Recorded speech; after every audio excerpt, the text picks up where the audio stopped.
Hello, everyone. Welcome. Hi.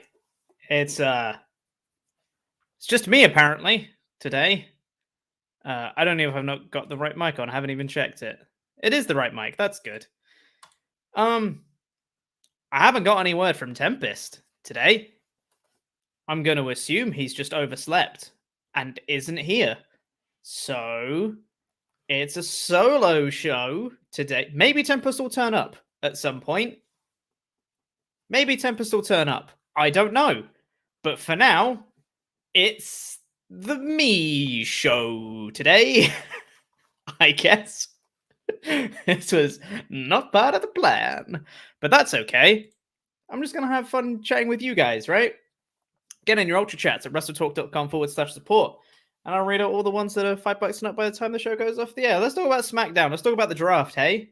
Let's do that. Sorry. It's just... I haven't heard from him. I hope he's okay. So hopefully he's just like, I don't know, slept through his alarm or something. I don't know. We'll see. Anyway, so welcome to the WrestleTalk Podcast. SmackDown. It's time for the draft. Everyone loves a draft, don't they? Drafts are very fun. This one was a little bit weird to me, because they didn't really have the rules in place until, a couple days ago? Or like yesterday? No, it's Friday, right? It was Friday. They had the rules. They had the rules in place, and they said half of the roster is going to be drafted on eligible to be drafted on SmackDown. Half of it eligible to be drafted on Raw on Monday. Makes total sense. So, who's in these pools? Who could possibly be drafted on each show? We don't know because they haven't told us. So that information is apparently not available to us. Okay? And these picks only come into effect the night after Crown Jewel. So they're not in immediate effect. And I also think that makes sense to have them do have them come into effect the night after the next big show. So they've still got So they've still got time to build to their next big show, do all the storylines they're going to do, tie off those loose ends, and then everyone can move over to their respective shows. I think that makes sense. Cool. All good. So where it gets a bit weird, I'm just going to go through all the picks that happen now. I'm just going to list them all off of all of the champions here, and then we'll or the champions. Sorry, I'm half reading the chat, half looking at my notes. All of the picks that happened in the draft, and then I'll go through and I'll talk about like my thoughts on them, because I've got some stuff to say about the New Day. So we started off first pick with Roman Reigns for SmackDown. Makes a lot of sense. Yeah, I get that. Tribal Chief. Second pick for Raw, Big E. Also makes sense. Top champion, all good, like it. Next pick for SmackDown, Raw Women's Champion Charlotte Flair. Oh, big deal. Raw champion going over to SmackDown. I don't hate it in theory. It's a good pick. You know, it's a big name. It's reasonable that she's picked this early in the draft. Raw champion going over to SmackDown raised some question marks for the triple threat, which we got confirmation of Becky versus Bianca versus Banks at Crown Jewel, because maybe one of the other ladies is going to beat Becky and go over to Raw with it. We'll have to see on Monday. Like, there's some question marks around that right now, which I think is good, especially because Bianca then immediately got picked for Raw. So you could think maybe Bianca's going to win the belt back, maybe by pinning Banks, protecting Becky, and then Bianca can go over to Raw with the SmackDown Women's Championship, and then Charlotte has the Raw one on SmackDown, and then they swap, and everything's back to normal, right? Or maybe Banks goes over to Raw with Bianca. Who knows, right? So far, so good. Really like those picks. Second round of picks. SmackDown, Drew McIntyre. Good. Like that. Drew needs a fresh coat of paint. He's getting a bit stale on Raw. SmackDown, perfect place for him. Like it. Raw then gets RK Bro. Great. Good picks. Love it. Raw Tag Team Champions. They're great. SmackDown then gets Kofi Kingston and Xavier Woods. But Big E's on Raw, I hear you say. Yeah. And Kofi Kingston and Xavier Woods got picked to SmackDown. Why? Why would you do that? We did this on the draft last year, or 2 years ago, whenever it was that they did the last draft. Why? Because you can pick a whole faction as one pick, as we saw later. Hit Row got drafted from NXT to SmackDown. So you can pick like 4 people in one go. Why didn't you pick the New Day as one pick? It might be a little bit more reasonable this time because maybe, I still don't buy this as an explanation, but I'll explain why in a second.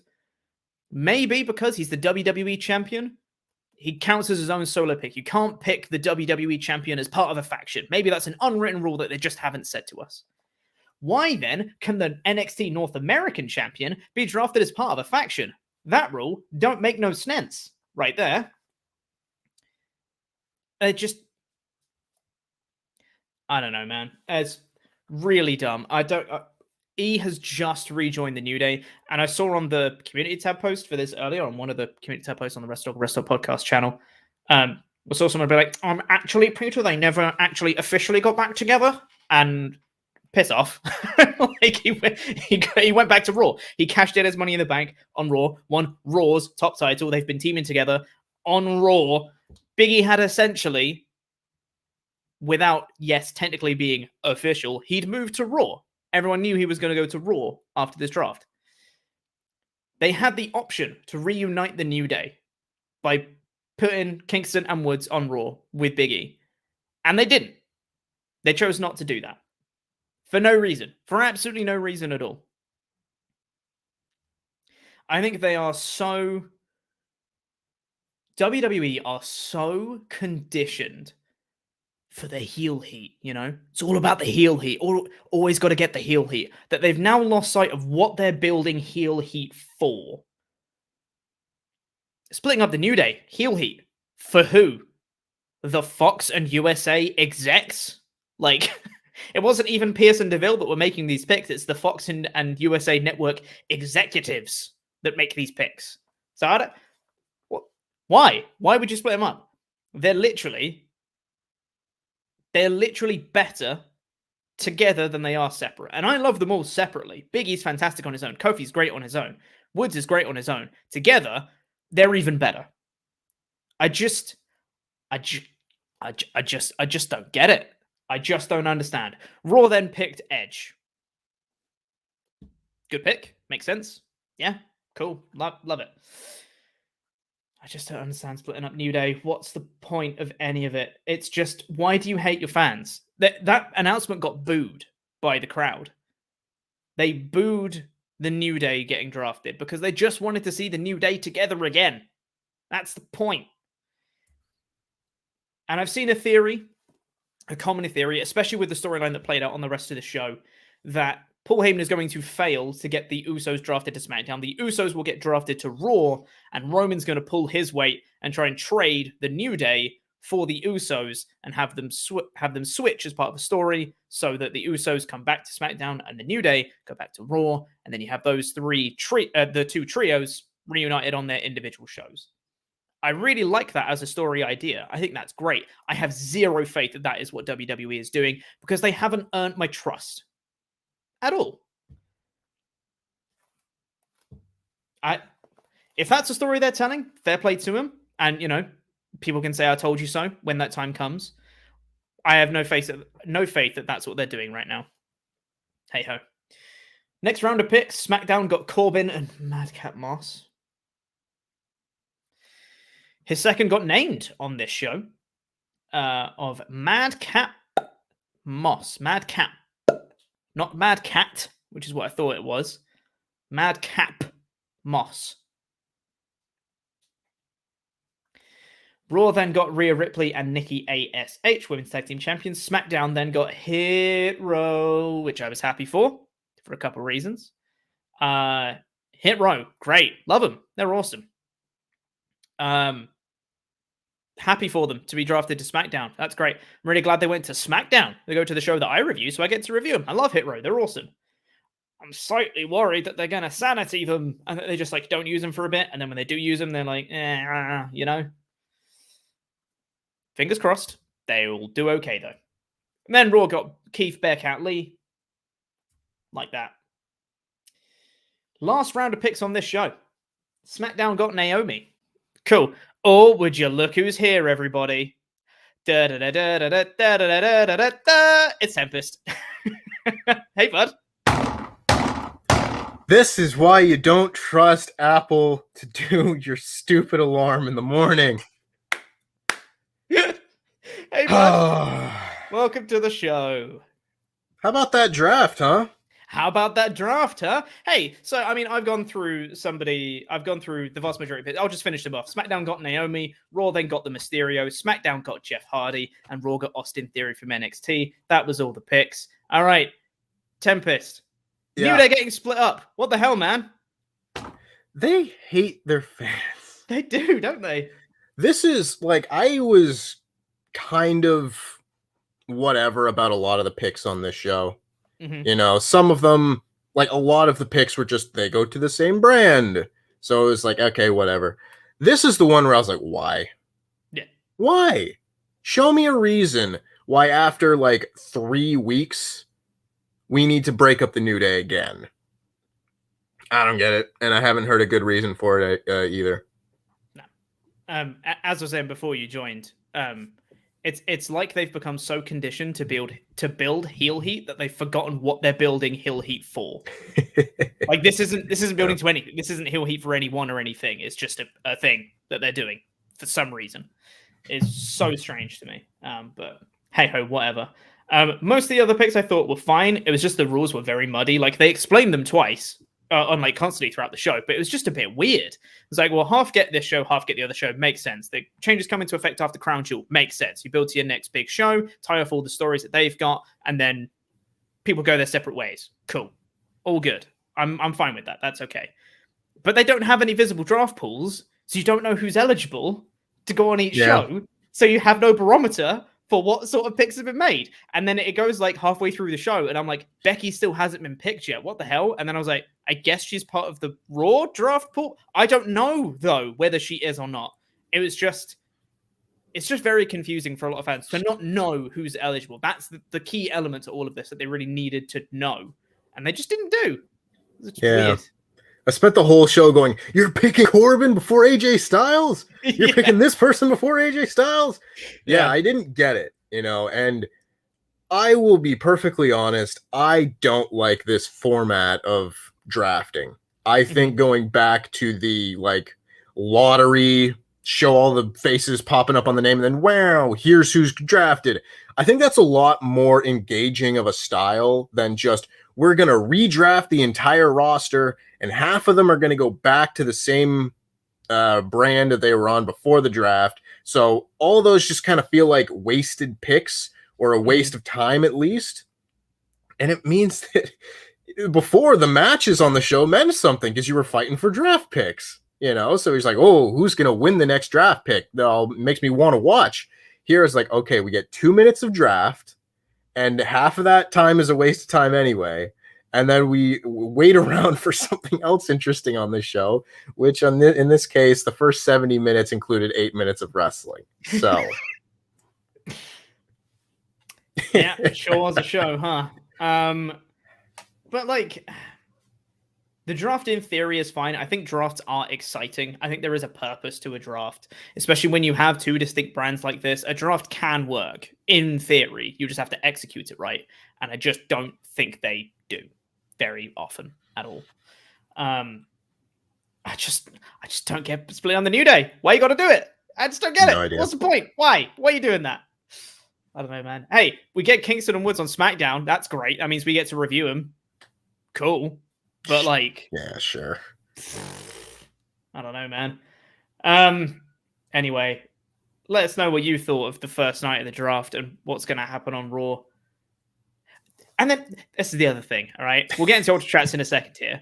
And another thing. And another thing, right? This on the show, the halves of the roster seem so weird because it seems so transparent that they're doing this last minute and they haven't thought stuff through and it's so rushed. Because you have both men's top champions were eligible on this show, and also the Raw Women's Champion, but not United States, not Intercontinental, not SmackDown Women's either, or the SmackDown Tag Team Champions. And it's like, who's splitting this roster? Why is it so arbitrary as to who's in what half. And you could say it's completely random and all that stuff. But when we don't know who's on each half, having some sort of clarity to be like, okay, so it's the Universal Champion, the Raw Women's Champion, the United States, and the SmackDown Tag Team. It's like, okay, and then the inverse of that is on Raw. Okay, cool, that makes total sense. But there's just seems to be no consistency between anything on this show. It's very confusing overall. For people, again, if you switch your brain off and just look at it completely superficially and don't think about it for 2 seconds, I'm sure it's fun. But you think about it for 2 seconds and it all falls apart. Yeah, I don't even know, because like I was looking forward to this SmackDown just because like, oh, it's a draft, that should be fun. It's, it's exciting. It's something different. It's something besides what we're used to. And I was watching it and I was even like, it's just kind of boring. The presentation of how they do it just isn't that engaging anymore, where they're just like, and the first pick is Roman Reigns, and the second pick is so-and-so, and the third, and I'm just like, okay, like, it's just not terribly exciting, and then half of the picks are not super interesting anyway. I don't know, the draft part of this whole show did not grab me at all. No. And the people who aren't drafted just get to pick whatever show they want to go on. So really what you want is to not be drafted, because then you just get to pick, which is what everyone would want. So you don't want to be drafted out of this. Oh, Lord. It's just a bit dumb, isn't it? A little bit. It's fine. Let's get into some of your Ultrachats. WrestleTalk.com/support. Get them in and we'll read all the ones that are $5 and up by the time the show goes off the air. Anthony Velasquez says, I could not stand that Rollins segment. We'll get onto that in a little bit. Too many things make no sense. If nobody was home, why is Edge and Beth's front door unlocked? Good question, that. Yeah. If they were home and it was unlocked, maybe I might kind of understand, because that's a Canadian thing. We will just kind of have our doors unlocked when we're home, but when no one's home, Alpaca Nation 87 says, how long until WWE pulls the later WCW Vince Russo move of hard resetting everything, stripping the titles and starting from scratch? Because to me, that's the only way to make anything make sense again. Pure rubbish. I don't like doing that ever. No. Ever. Because you're kind of just admitting that everything sucks at that point. You're like, hey guys, we've messed up, and I know they've done that 17 times already at this point in history. But that's them outwardly just saying, all right, you know what? Everything does suck right now, and we're just going to make it good. Yeah. They don't, but, that's the theory behind it anyway. I didn't even like it when our own Adam Blampied put it into his fantasy booking. Yeah. It's like, I don't know. I'm not a fan of being like, okay, everything we've done has been terrible, but now it's going to be good. So we're starting fresh. It's like, nah. Yeah. It would make sense if they had like an off season or like a season break or something along those lines, some sort of definitive endpoint. But because it's one continuous history, it doesn't work for me. But Ben Crossley says, can't wait for the inevitable 6-man tag match where they announce the team of Rated RK Bro, SmackDown having both women's titles, taking a page out of Adam's Montpellier Night Raw. Would love to see Brock's canonical contract, rules don't apply, Money in the Bank / drafts, etc. There's a lot of things in there. Rated RK Bro. I don't hate it. I'm kind of into that. I was sad to see Edge go to Raw, but I was and I wasn't, because I mentioned this in my edited review. Did you know that since he's returned in January 2020, Edge has feuded with 3 people? Show's bad, Pete. Randy Orton, Roman Reigns, and Seth Rollins. Yeah. That's all he's done since January. I know he had an injury in there, all right, before you get on my case. I know there was an injury in there. But even so, 3 people. 3 people in nearly 2 years. That's... Woof. See, I don't think going to Raw is going to fix that problem, though. No, I don't. I don't think that either. But maybe it's something different, at least. Even if it's 3 more people in the next 2 years, At least it's 3 different people. That's something. I don't know. Daniel Bryan, kind of, sort of, but he was feuding with Roman Reigns, and then Daniel Bryan got added to it. So it was like a half rivalry. You never had a singles match with Daniel Bryan. No. 3.5 feuds, let's say. Sure. Brian Moore says, Pete Quinnell show, call it Chop of the Hour. Hey. Also, SmackDown having 2 heel factions. Don't see this ending well. Also, another protective mask gimmick. Yay. That is their new favorite thing at the minute, isn't it? Goodness me. Sure is. It's also rubbish. Oh my god, Carmella's one is not good.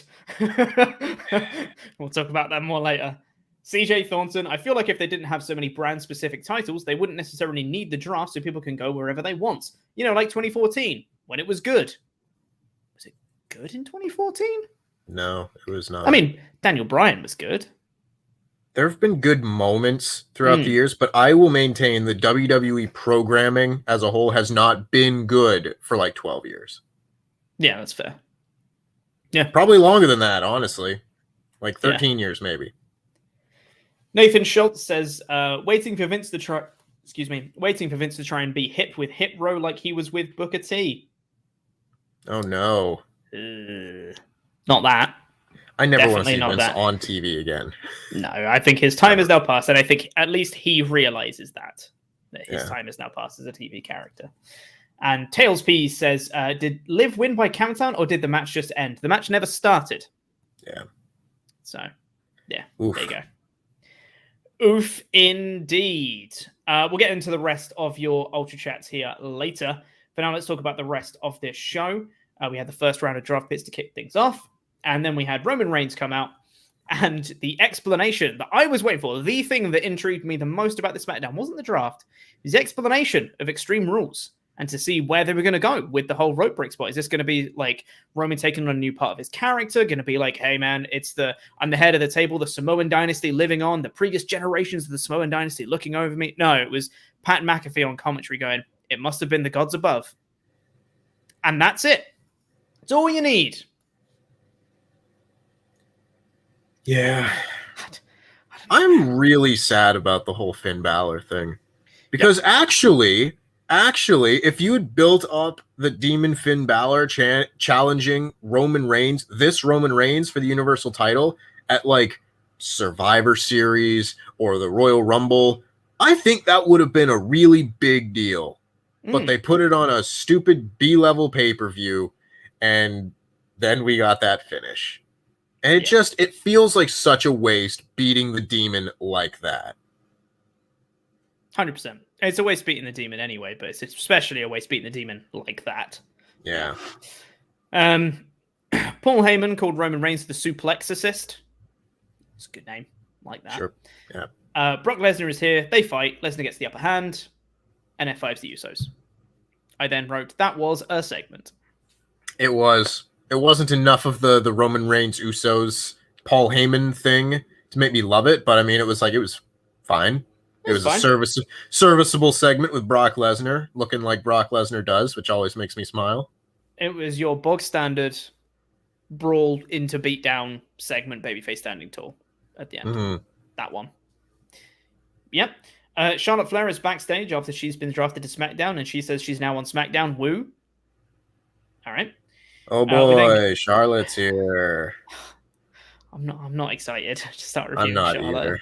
Right. That's the thing. I think we've said on a podcast at some point that we both acknowledge that Charlotte Flair is a very talented performer, and that is like objective, and you can't argue it. Mm-hmm. But I don't have fun watching Charlotte on TV. No, I don't either. I'm not into her as a performer. I know she's objectively very good, just doesn't connect with me. That's all. We got a recap of Happy Talk, and then we got Kevin Owens versus Happy Corbin with Madcap Moss. Not Mad Cat, which is what I thought it was. It's a lot of people thought it that. Madcap Moss with a P. I called it last week. Having a second makes Corbin's character worse. Because in classic WWE fashion, I mentioned this in my edited review as well. They've taken one small aspect of Happy Corbin's character, which is laughing, and now they've made that the entire gimmick. What is it with them and laughing? I don't know. It's Madcap Moss coming out, doing unfunny jokes, interfering in the match, and then those two literally falling over each other to laugh at each other. Absolute go away heat instantly from me. Yeah. I hate it. Yeah. Poor Kevin Owens. Poor Kevin Owens. I don't know this, but he's got to be leaving, right? I mean, like that's been the rumor that, his contract is coming up. It feels like they're giving him the Dean Ambrose treatment. Yeah, a little bit. I mean, his contract expires in January, supposedly. So, Kevin Steen's wait, help you confirmed. Corbin won decisively in this match. Hit 2 end of days, one on the outside, one in the ring, and then won. I was like, all right, cool. Yeah, yep. Fine, whatever. I said Corbin is going to invite interference from Moss, or it will be a DQ. Either way, I don't care. That was my notes while doing this match. So yeah, that checks out. Yeah. We got the second round of draft picks. Drew backstage says he's going to go for the Universal Championship. All right. And then we got Edge coming out to the ring.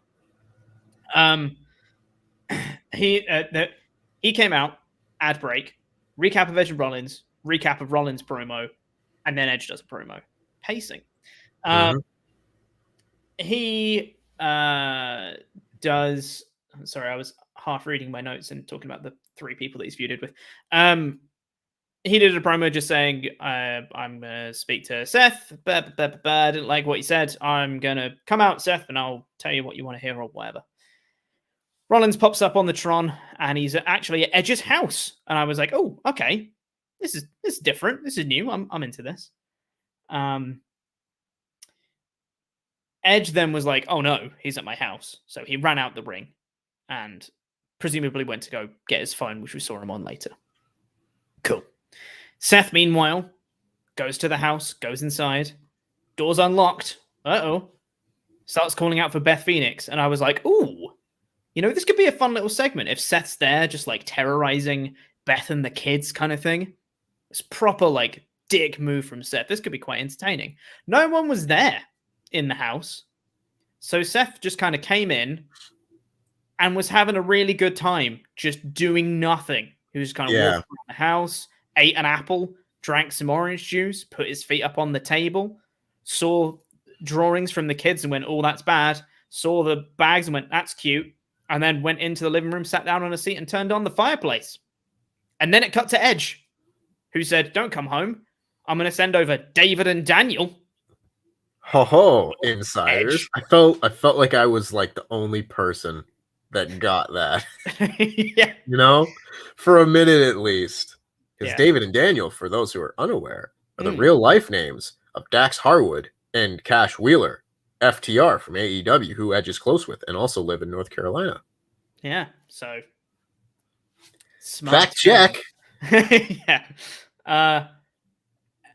And then that was it. We didn't go back to that for the rest of the show. That was the whole thing. And it took so long. Yeah. It took forever of Seth just dicking around in the house. And what was this? Why? Okay. If Seth went to the house to find Beth and the kids, to terrorize them or just be a dick or whatever to them, and they weren't there, surely Seth's plan would have then failed because that's what he wanted to do. And he wasn't expecting to find Edge there because he knew that Edge was going to be at SmackDown. That was the point, right? He was going to go to the house while Edge wasn't there so he could terrorize Beth, right? But they weren't there, and he was still really happy. And then Edge said, oh no, he's at home. He's scaring me. Like, don't go home. What's happening next week? I don't get who's over? Is anyone? Seth just committed a crime of breaking and entering and was filmed doing so. This was just rubbish, wasn't it?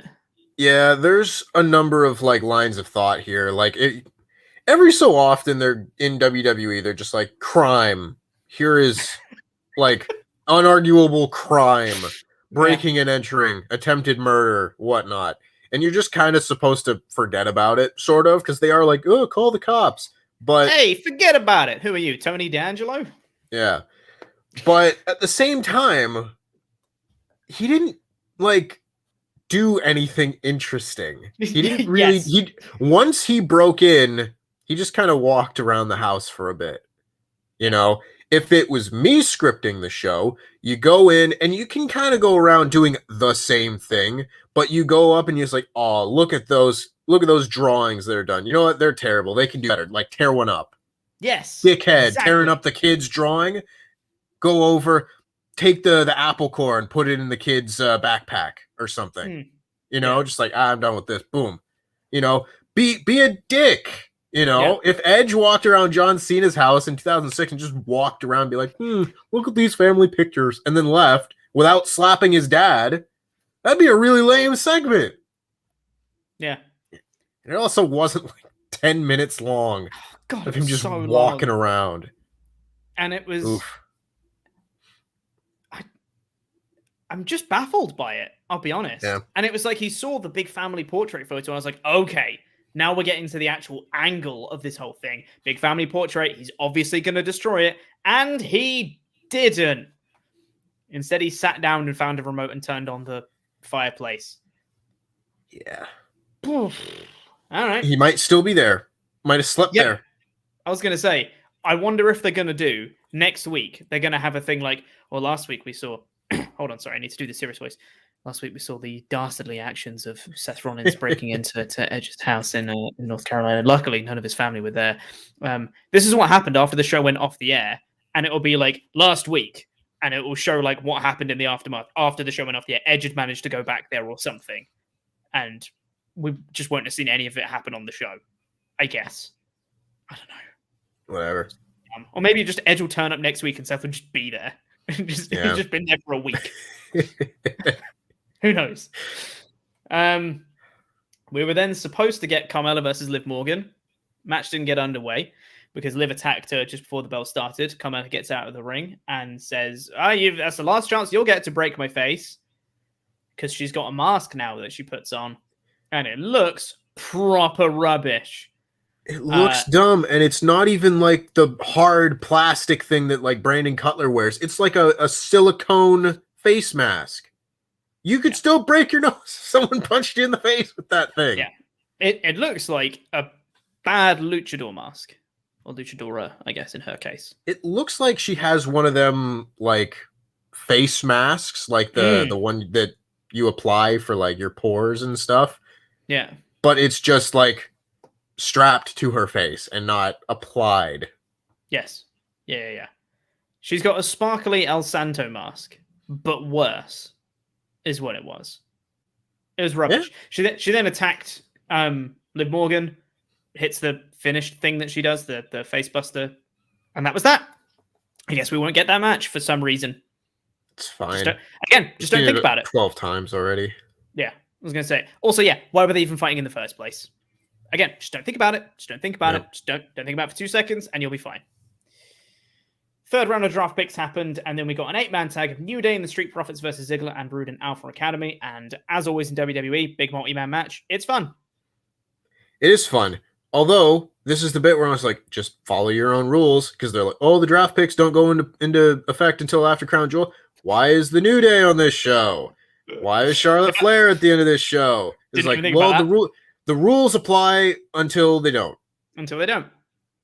And very quickly, I want to make a point about one of the draft picks that went into this round here when Hit Row got drafted to SmackDown, where I feel two ways about it. One, means we still get to talk about Hit Row, which is a positive.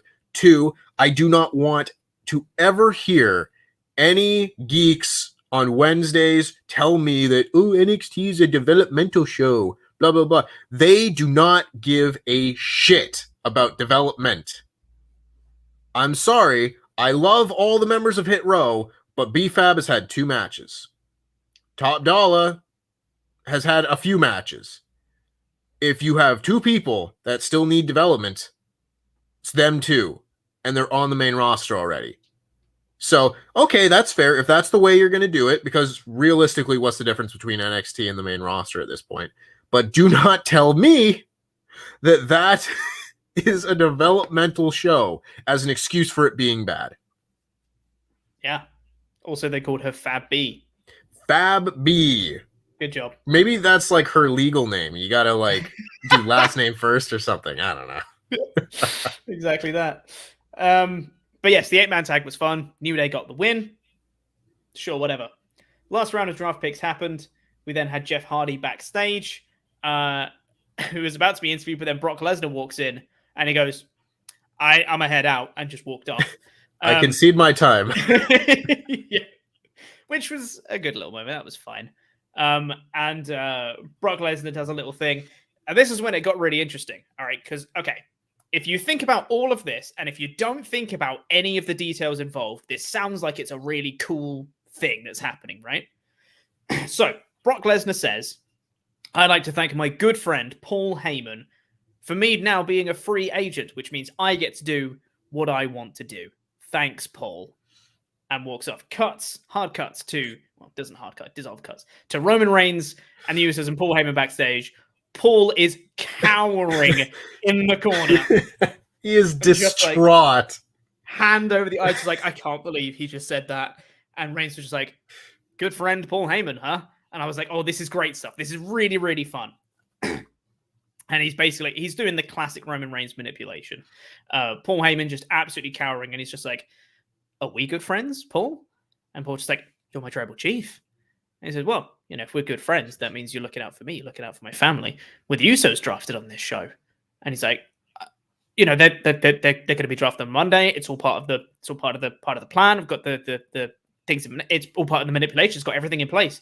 And he was just like, oh, right, yeah. He goes, I'm the wise man. And he goes, oh, you're the wise man. You're the wise man, are you? Huh. He thinks he's the wise man here. You're the wise man when I say you're the wise man. It was like, holy shit. Okay. This is great. I was having a great time. And he demands that Heyman goes to Raw to make sure that the Usos are drafted to SmackDown.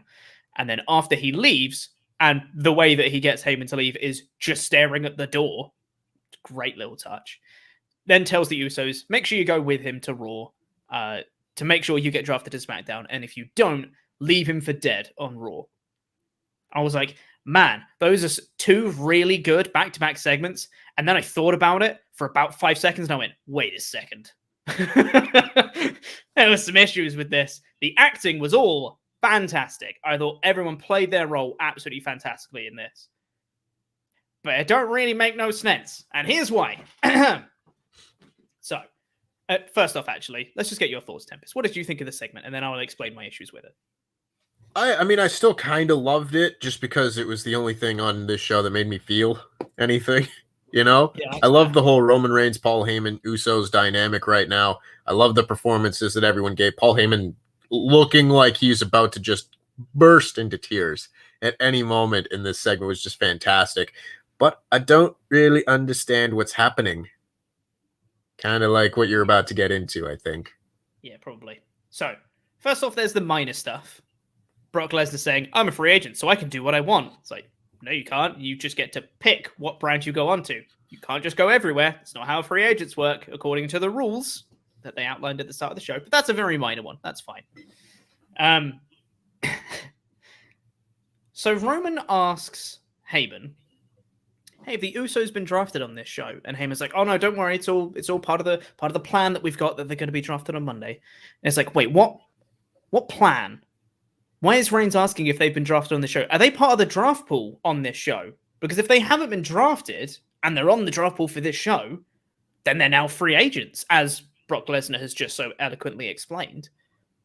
Or they've got to be part of the draft pool for Monday, which means that Reigns would know that they couldn't have been drafted on this show. So why is he asking Heyman if they've been drafted on this show? Because then that wouldn't be possible.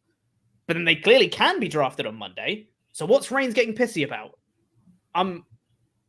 This is where not knowing the draft pools, like, it's better for the sake of surprises, but for the sake of actually planning out a story for the show, it just doesn't make sense, you know?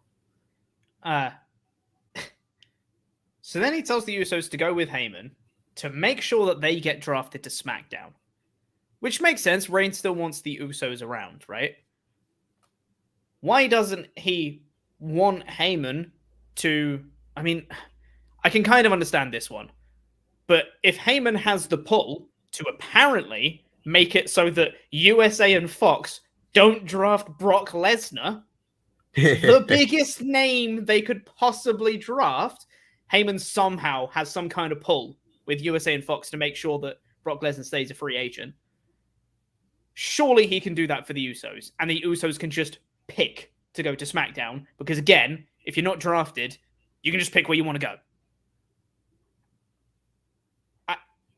Why not do that? Why make sure that he definitely gets drafted to SmackDown? And I get that maybe Roman wants the control, so he doesn't give the Usos the option to go against him, but like, there's been no inclination that they would do anything against him. So why wouldn't they just do that? It was so close to being good. And I'm just like, you've just fallen down on your own rules here. I maintain, I don't think these draft rules make a lot of sense. No. Yeah. Oh, well. It's just weird.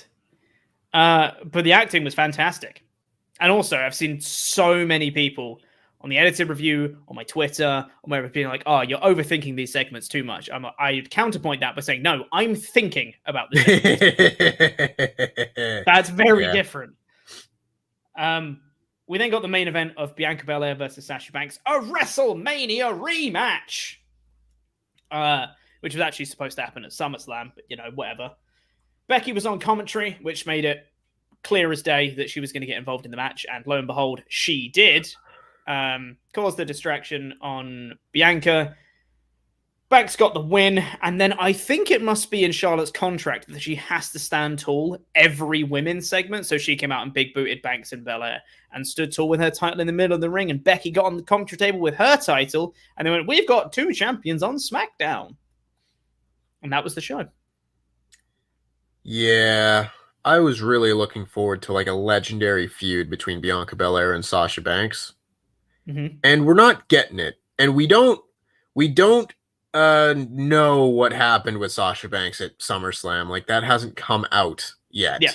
So fair play to that. That's fine. But it does disappoint me that this is the WrestleMania rematch.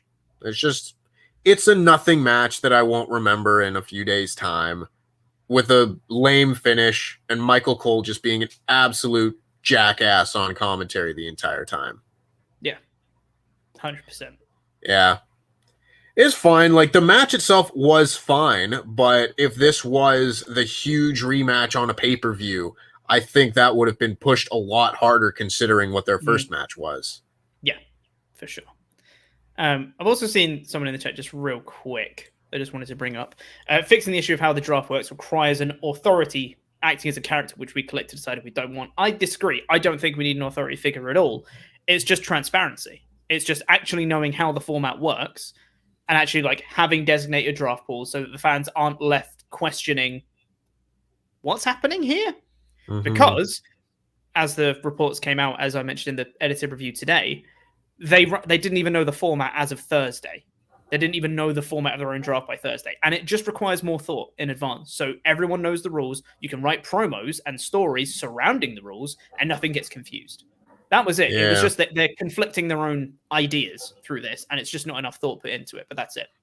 And I don't really understand that line of thinking anyway, because like, oh, you would need to have an authority figure act as a character, which we don't want. I mean, it's like, but they do that anyway.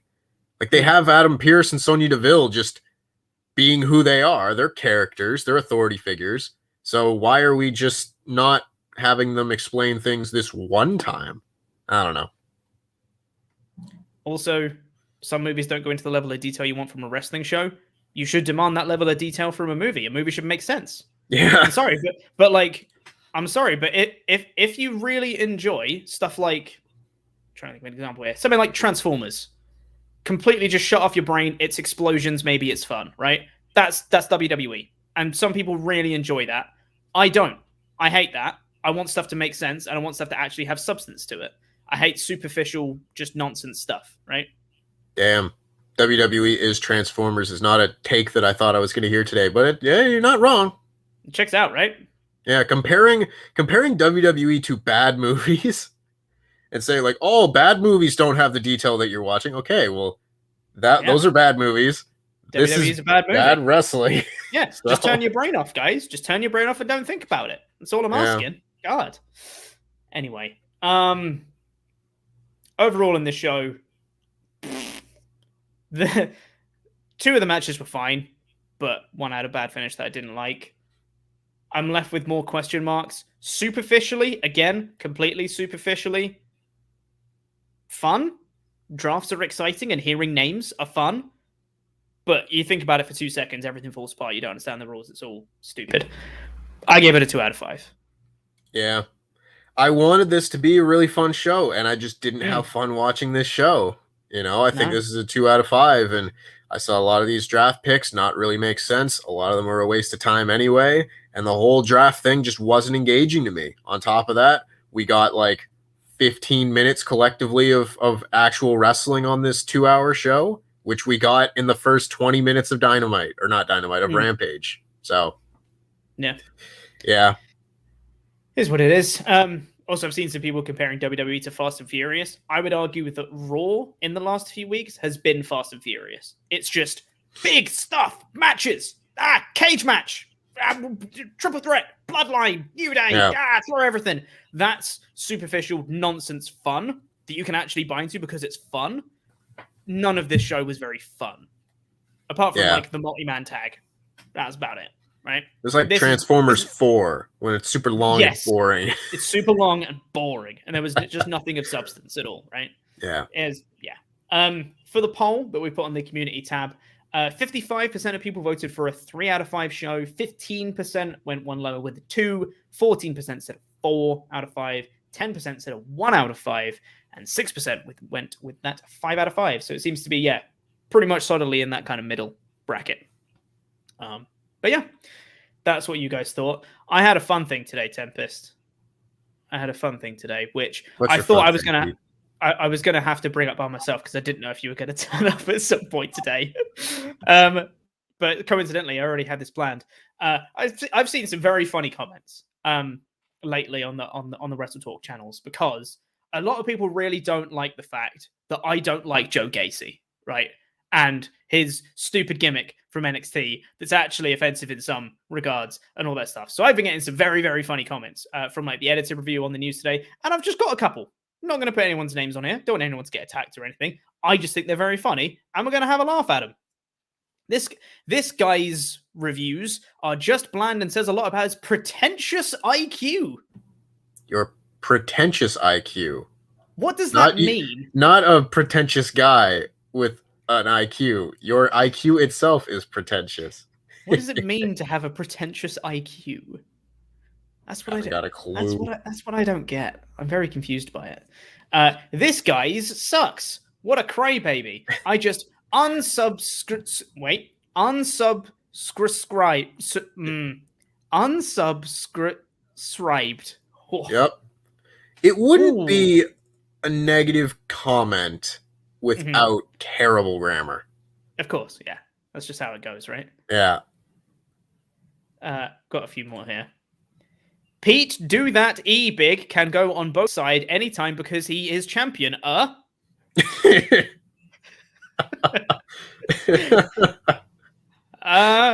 think they're trying to say that Big E can go between both brands because he's a champion, and that's not the way it works. But sure, yeah, if that's what you want to go with. I thought that was very funny. I just like the at the end. It was great. Well, this one was just very funny to me. Before the call-up, everyone hated Hit Row, and all of them sudden, the best part of NXT, another AEW fan, delusional BS you're pulling here, dude. We've been nothing but hyping Hit Row since they've debuted and talking about how amazing they are. Who's been hating Hit Row? Even just in general, who hates Hit Row? Like, not even us or WrestleTalk folk or whatever. Like, Hit Row's been pretty universally loved. by totally. everyone. Yeah, it's wild. I've got one more, which has nothing to do with me, but just a hilarious comment we had on a community tab post. I think this might be my new favorite comment on the entirety of YouTube, which was on a community tab post hyping. We had the fantasy draft between Adam and Denise on yesterday's WrestleTalk Podcast show. We had a community tab post promoting that video, and this was the entirety of the comment. This was the whole comment. Densey. Yep. But I don't quite know how they came up with the names on the draft, but it was like Blompier Night Raw, and then Friday Densey SmackDown or something like that. Now, I don't know how they came up with those, but oh well. Densey. Oh god, it made me laugh so much. Densey. Anyway, should we talk about Rampage? Yes, I think we should. I did not make any notes on Rampage today, so I don't know about the order of things, but let's go with it, because I know what kicked off the show, which was Danielson versus Nick Jackson, which was really fun. Bloody amazing, Great match, this. Nick Jackson is just so great. He is, he's so great, and he doesn't get to wrestle singles matches very often for obvious reasons, but every time he does, they are just great. And I'm not tired of seeing Bryan Danielson wrestle yet, and I don't think I ever will. I don't think I'm ever going to get tired of that, because he's just fantastic, and he did the Gary Goodridge elbows in this match, and it just made my heart melt, because that's a classic old-school Ring of Honor spot, and he won with the cattle mutilation, and all this just makes me feel so warm and fuzzy inside, and I love it. Yeah, a lot of fun. Nick Jackson's great. And obviously, like you said, he doesn't get to show off his singles caliber too much, but I really liked him here. And I think this was a great choice to go against Danielson, because Nick Jackson doesn't lose anything by losing, because he's having a singles match and he's a tag team guy. So, doesn't lose anything by losing against Danielson here at all. It was great. No, and then after the match, the rest of the Elite came out to try and help Nick Jackson. And then Bryan Danielson's friends all came out, and you had Adam Cole locked in the snare trap by Jungle Boy, and Kenny Omega ran in and got put in the LaBelle lock, and they both tapped out, and we're building to a rematch, and we're building to the big 8-man tag that's going to be on Dynamite next week, and it was all very solid booking, very smart, easy booking, and I'm very excited to see where all this goes. 100%. What was after that? We then got a couple of video packages. Yeah, I had one Ricky from Starks, which was great. Really liked it. Going against Brian Cage. It was really, really good. And then he joined. You know what? I really liked Excalibur and Taz on commentary just as a duo. I thought they did really well in that first match. I really, really liked that duo. I think they've hit something special with that. And obviously, with the addition of Ricky Starks was still good as well. Enjoyed him on commentary afterwards. Liked his video package. And also liked the CM Punk promo that came after too. Both very, very good. And I really liked that CM Punk's promo felt very off the cuff. It was just him sitting down and talking. It wasn't a normal promo style. It was just him saying hey, I'm here in AEW, and anyone wants to step up, nap time's always on the menu. It's just him just kind of talking, normal, conversational, really good stuff. Yeah, I've said this before, but there's a few guys in AEW, and I think Punk is one, I think Bryan is another, and I think Christian's another, where they don't feel like they're portraying characters. There's a lot of guys on here who's Miro is a character, Malachi Black is a character. Punk and Bryan and Christian, guys like that, just feel like I am me. I am just me turned up to 10. And this was an example where he might not have been turned up to 10, but this was just CM Punk cutting a CM Punk promo. And it was just very good. It was he hit all of the points that he needed to make and put over Powerhouse Hobbs in the process, and just did a very good job with all of it. It didn't need to be the crazy, unbelievable CM Punk promo, but it was just a really solid promo. Yeah. And also, yes, putting over Hobbs as part of his promo was so good. It was subtly done. It wasn't shoved down your face. It wasn't just Powerhouse Hobbs is a future world champion. Everyone, he's the chosen one. It wasn't anything to do with that. It was literally him just being I just survived against Hobbs. I think that really the thing that divided us was experience.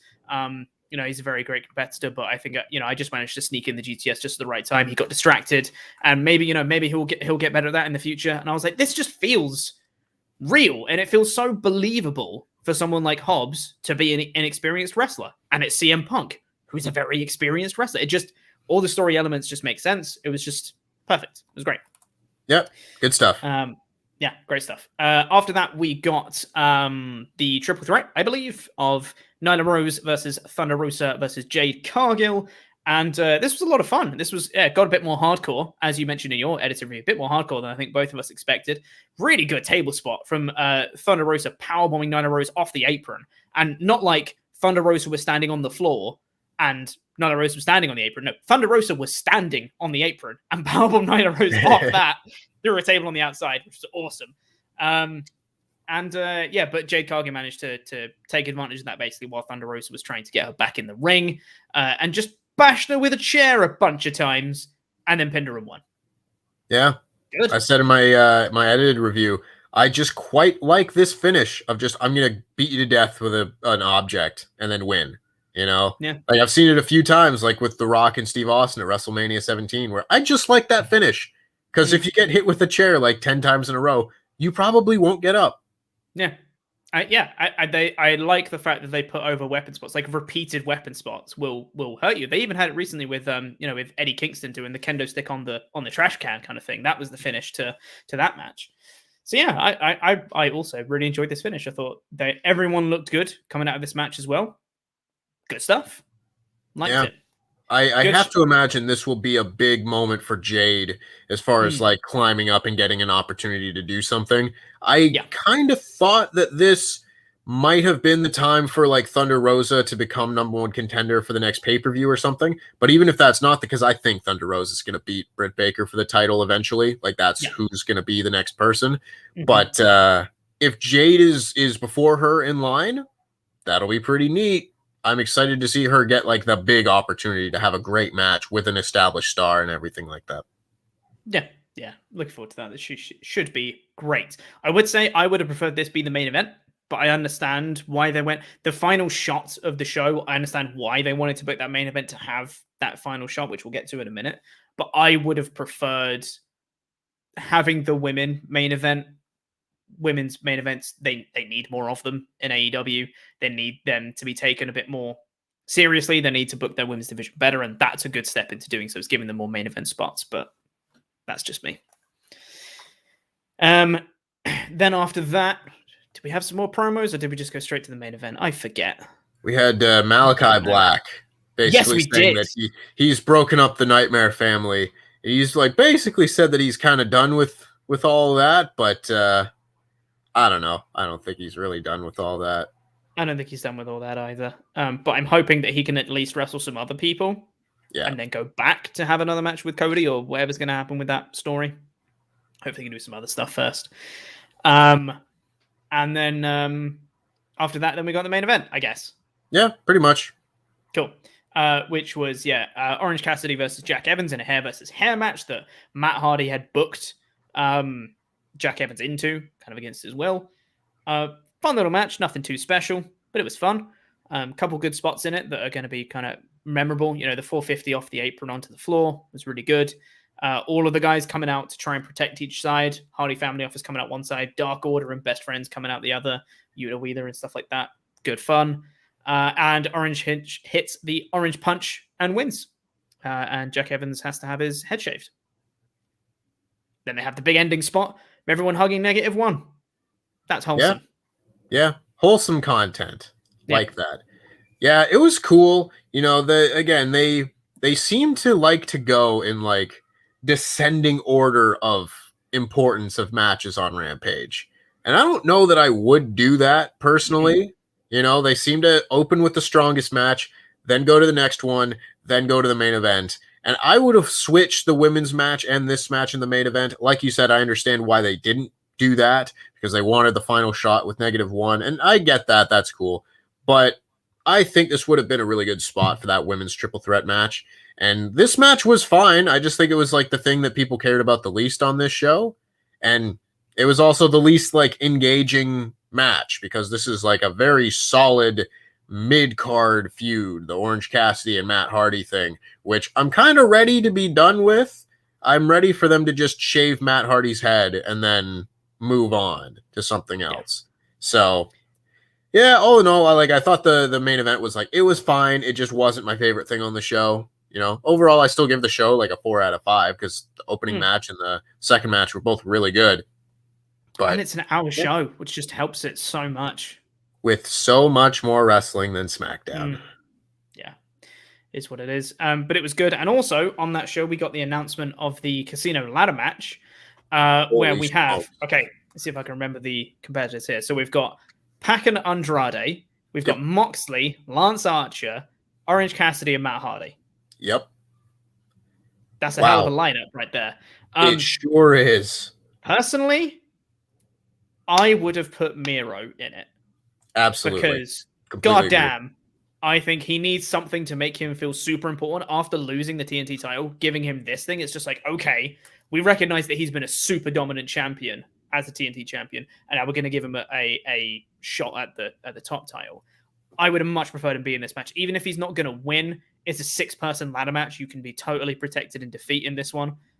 I just think it would have suited the match a bit better. God, don't know why I couldn't say that. And I'm not too keen on seeing Matt Hardy. I understand the historical significance of Matt Hardy in a ladder match, but I'm not too keen on seeing Matt Hardy wrestle that much lately, I'll be honest. You know, it's fine. Yeah, like, I don't have that much of a problem with Matt Hardy being in there.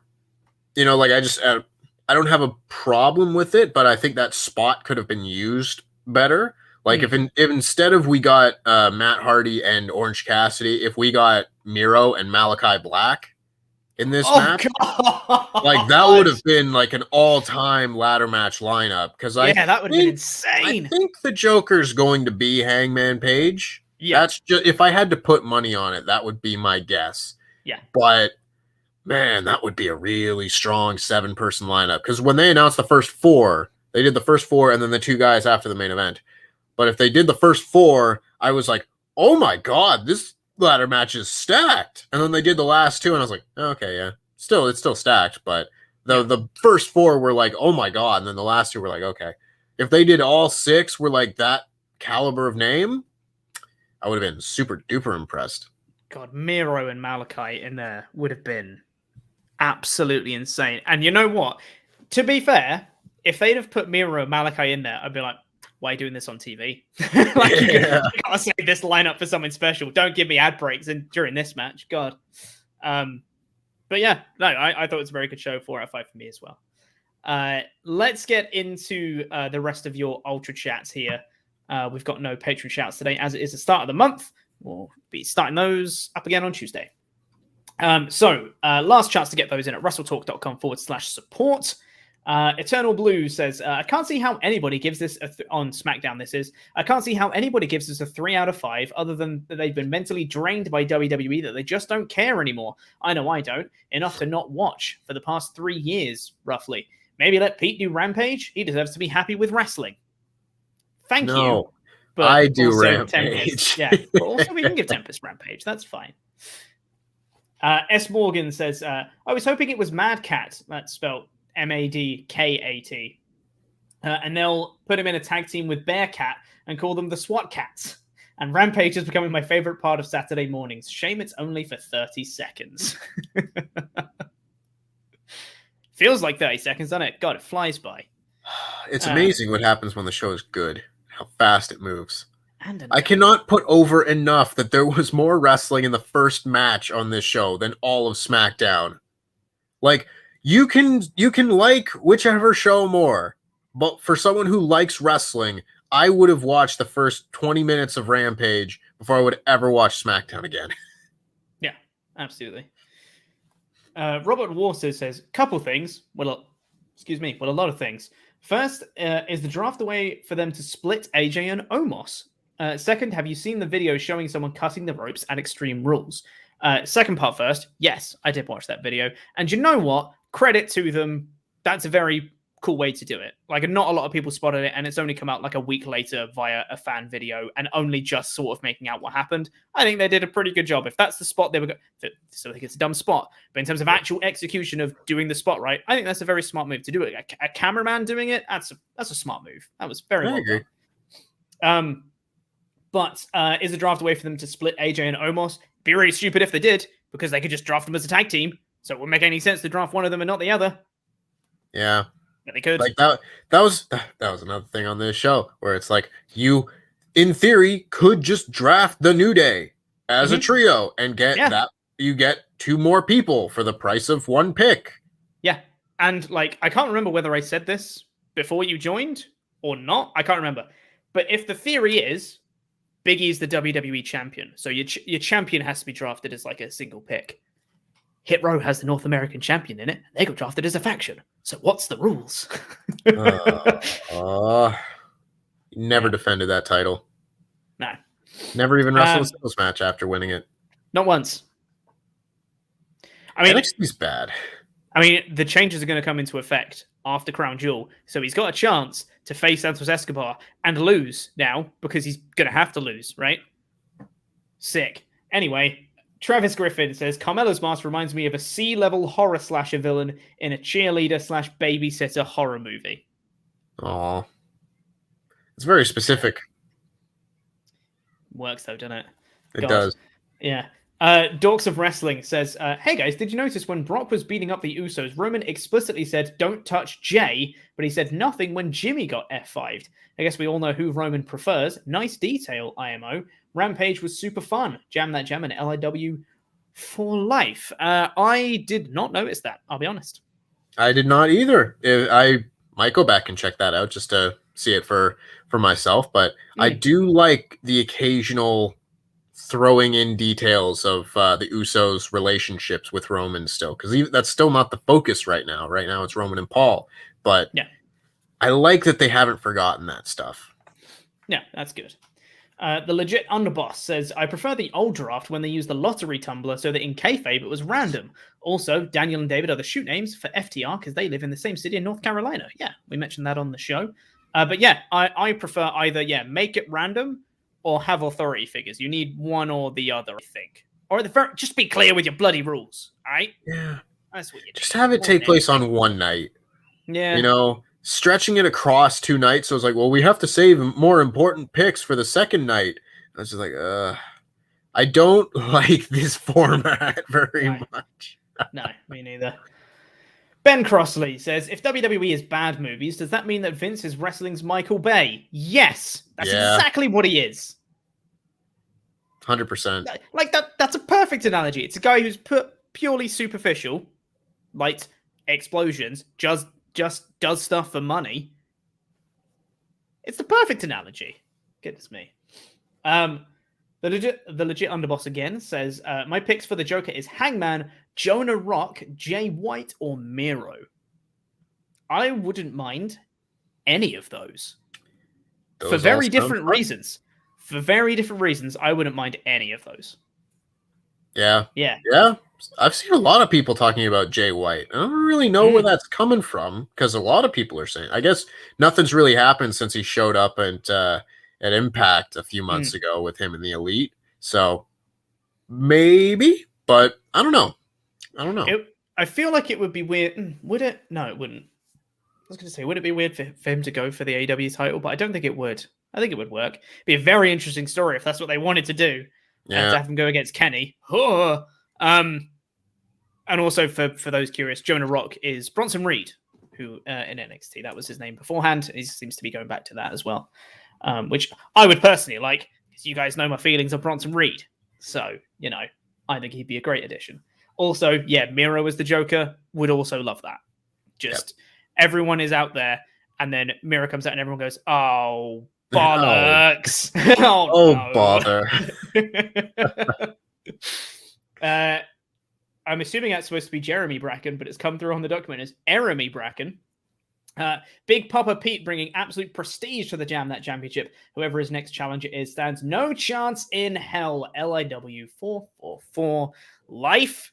My next challenger, as we confirmed on the podcast episode yesterday, is going to be Adam, as he just beat Denise in the poll for the fantasy draft. So he'll be challenging me at Crown Jewel. However, I won't be at Crown Jewel, so I'm going to have my manservant Ollie represent me instead on the stream itself. But don't worry, I'm going to send in my picks. I'm not going to have Ollie do my picks, because otherwise I would lose the title, which isn't going to happen.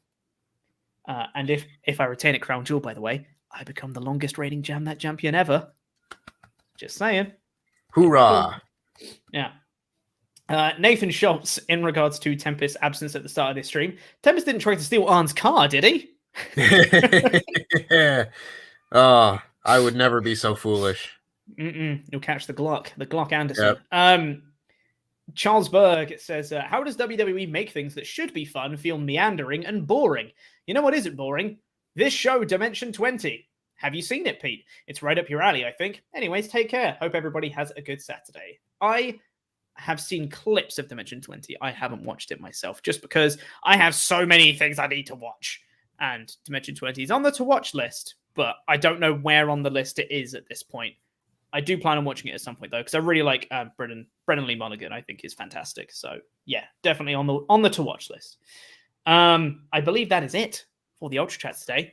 A little bit of a bumper episode. Maybe we should just expect it to be this length when we talk about Rampage as well. Who knows? But thank you very much, everyone, for coming out for this episode of the SmackDown and Rampage podcast. Really do appreciate it. If you're watching on catch up, please press the videos that have just appeared on the screen to catch up with more awesome WrestleTalk podcast content, and the button in the middle that will make you become a pledge hammer over on our Patreon page. Loads of bonus content on our Patreon. Go check it out, including WrestleTalk After Dark that went up just a few days ago. Go check that out, featuring both of us and more. I have been Chopper Pete Quinnell, your Jam That champion for 100+ days. I've lost count at this point. And I've been joined by your Quizmania champion, Tempest the Wrestler. That was SmackDown LIW for Life the Boom. Bye.